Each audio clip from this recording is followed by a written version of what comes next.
తూర్పుగోదావరి జిల్లా రాజమండ్రి మినీ మహానాడులో గందరగోళం నెలకొంది. ఫ్లెక్సీలో senior MLA Butchaiah Chowdary photo లేకపోవడంతో కార్యకర్తలు ఆగ్రహం వ్యక్తం చేశారు. నిరసనగా మినీ మహానాడును నేతలు కార్యకర్తలు బహిష్కరించారు. సీనియర్లకు గౌరవం ఇవ్వడం లేదని, ప్రోటోకాల్ పాటించడం లేదంటూ Godavari urban development authority chairman Gannikrishna ఆగ్రహం వ్యక్తం చేశారు. తెలుగుదేశం అంటేనే క్రమశిక్షణకు మారుపేరని, అలాంటిది కొందరు పద్ధతి తప్పి ప్రవర్తించడంతో పార్టీకి చెడ్డ పేరొస్తుందని గన్నికృష్ణ మండిపడ్డారు.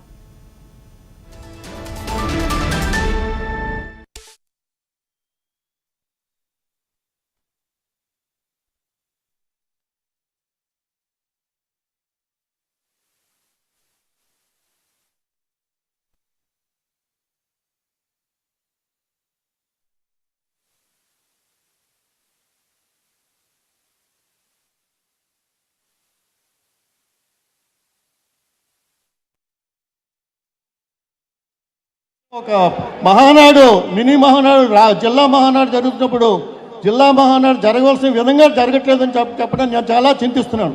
ఇది ఎవరి మీద కోపంతో చెప్పట్లేదు. నేను ఒక ప్రోటోకాల్ ఉంటుందో పద్ధతి ఉంటుంది. ఆ పద్ధతి లేకుండా జరిపించవలసింది ఎవరు? ఇక్కడ ఈ మహానాడుని జరిపించవలసింది ఎవరు? జిల్లా ప్రధాన కార్యదర్శి ఉన్నారు, జిల్లా ప్రెసిడెంట్ ఆయన లేడు, జిల్లా ప్రెసిడెంట్ గారు రాలేదు, వాళ్ళు నడిపించాల్సింది. ఇక్కడ మీ మీద కోపం దాటలేదు. దానికి పద్ధతి ప్రకారం చెప్తున్నారు. పద్ధతి ఉండాలి. ఇక్కడ ఏది చేసినా కానీ పద్ధతి. మన తెలుగుదేశం పార్టీ క్రమశిక్షణ కార్యకర్తలు మనందరూ కూడా అన్నగారి మీద అభిమానంతో పార్టీలోకి వచ్చాం.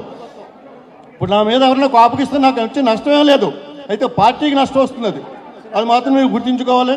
భవిష్యత్తులో ఇలాంటి ఈవెంట్స్ జరిగినప్పుడు మీటింగ్లు చాలా బ్రహ్మాండాన్ని ఏర్పాటు చేశాడు వాసు. చాలా ఖర్చు పెట్టి చాలా బ్రహ్మాండం ఏర్పాటు చేశాడు. దానికి నేను 100% కంగ్రాచులేట్ చేయడం. బట్ ఏంటంటే పద్ధతి ప్రకారం జరగాలి. ఇక్కడ ఆ పద్ధతి పాటించవలసిన కోరుతూ, ఎవరినైనా ఏమైనా ఒప్పిస్తే క్షమించాల్సిన కోరుతూ నేను చెప్పాల్సిన 4 చెప్పాను.